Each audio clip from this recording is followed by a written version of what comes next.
Hello there and welcome to my little city homestead.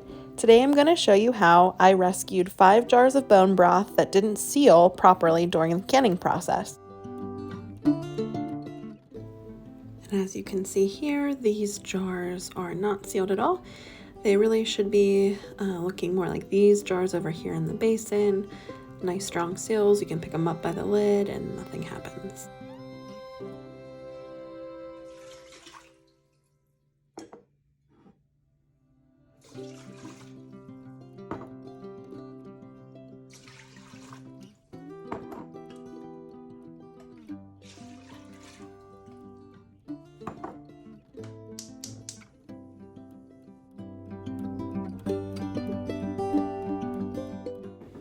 So I'm going to just be a little extra careful here while I'm taking the rims off and checking all of the seals. So I'm just going to take a spoon and tap on each lid, hearing for a sound change. Right there. You hear that? That one did not seal. I'm going to take the ring off here and lift by the lid, and you'll see here is really not sealed at all. If I would have lifted completely up, the whole jar probably would have fallen.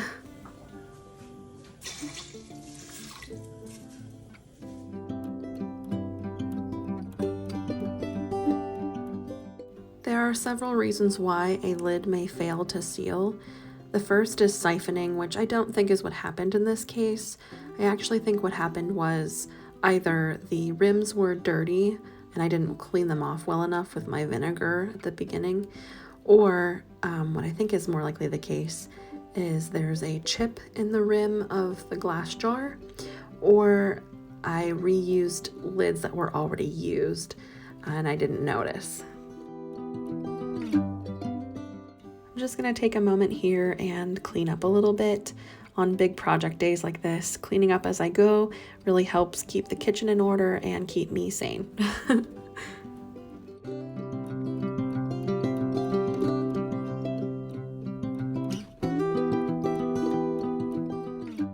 This cookbook here is new to me, so I'm excited to open it and see what we can find. And there we go. I'm going to make some makeshift chili. I'm just going to use this recipe as inspiration and kind of make it up as I go. I went down to my pantry here and grabbed some ingredients, some onion and some tomatoes that I canned earlier this summer, some garlic from a local farmer, some beans from Goya, and also some instant mashed potatoes. I also grabbed some organic beef, some carrots, and some celery. I'm taking the time here to give myself a nice warm glass of tea. I'm still getting over the crud in this video, so I'm hoping the bone broth will help with that. Spoiler, it does.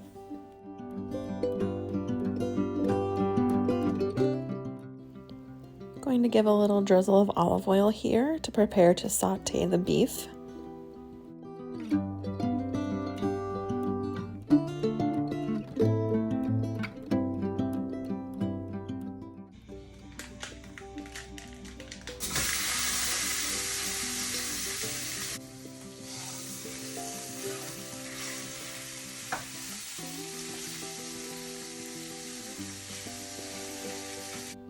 I always have to take a moment to appreciate some good kitchen ASMR.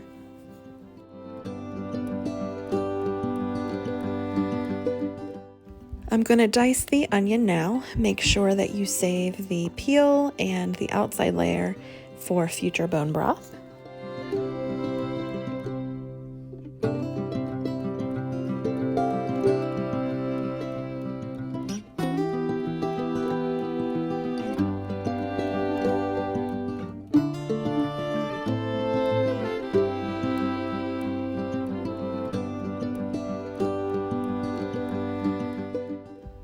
Now, before the beef gets too far along, I wanted to add some garlic, and I remembered that I had some pre-chopped garlic in the freezer, so I'm going to use that instead of my fresh garlic.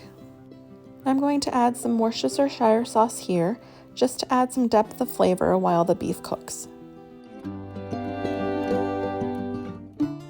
Now that I've finished dicing the onions, I'm going to add them to the beef and saute them down also. While that continues to cook, I'm going to open the beans and dump them into the broth.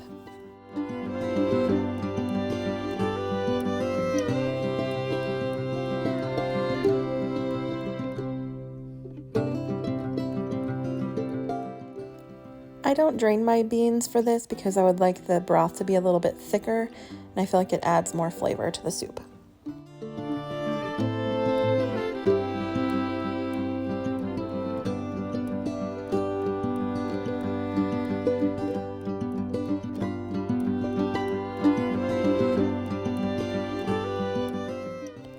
As my beef and onions are almost done here, I am going to add some salt and some pepper, followed by some cumin and then some chili powder.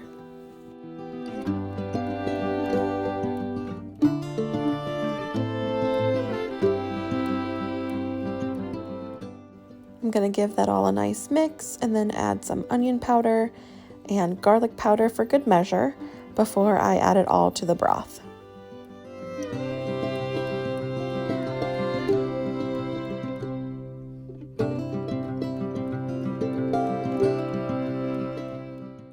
Once all of the beef is added to the broth and stirred in well and the flavors start to meld, I'm going to add my own home-canned diced tomatoes.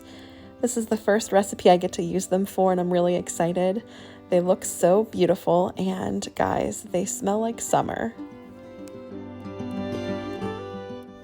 As everything simmers in the pot, I'm preparing a round of vegetables to be sauteed so that I can add them. I'm going to do celery and carrots.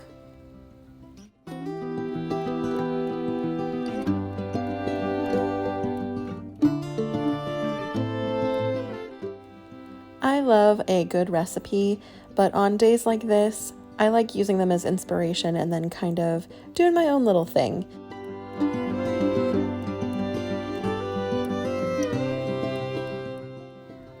These carrots here are carrots that I grew in my garden this past summer, and they are the last ones, which makes it a little bittersweet, but I do look forward to next year's garden, and we're starting to plan now.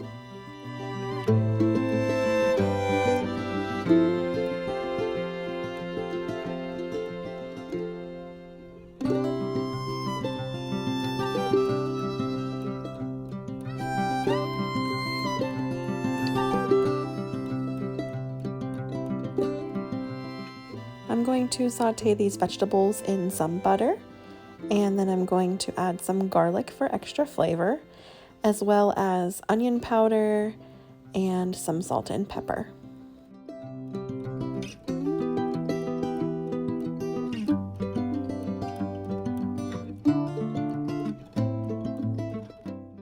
Since I am creating a chili and not a broth soup, I'm going to make a roux here to help thicken the broth.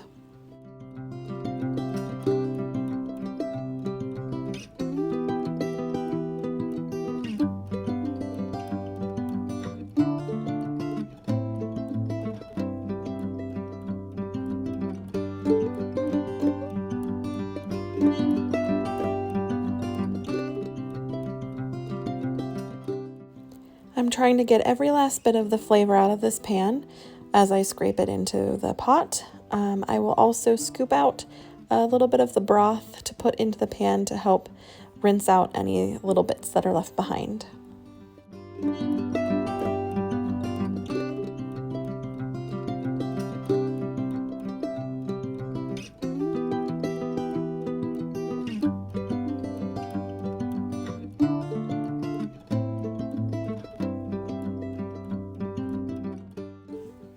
Now I'm going to add a small can of corn just to add some brightness and some sweetness, and stir it in real well.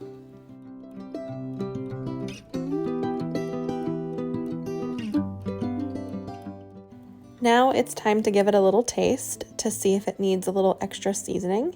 Upon tasting it, it was a little bit more bland than I had anticipated, so I'm going to add some garlic powder here, as well as some chili powder. And the tomatoes had also given it a little more of an acidic taste than I was hoping. So I'm going to add a little bit of sugar to help balance that out.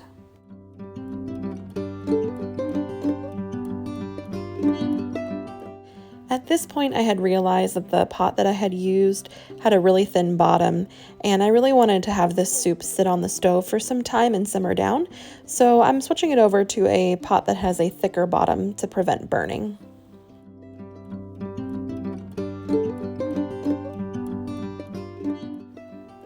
We are working through some old items in our pantry, and I found some instant mashed potatoes, so we will use that instead of rice.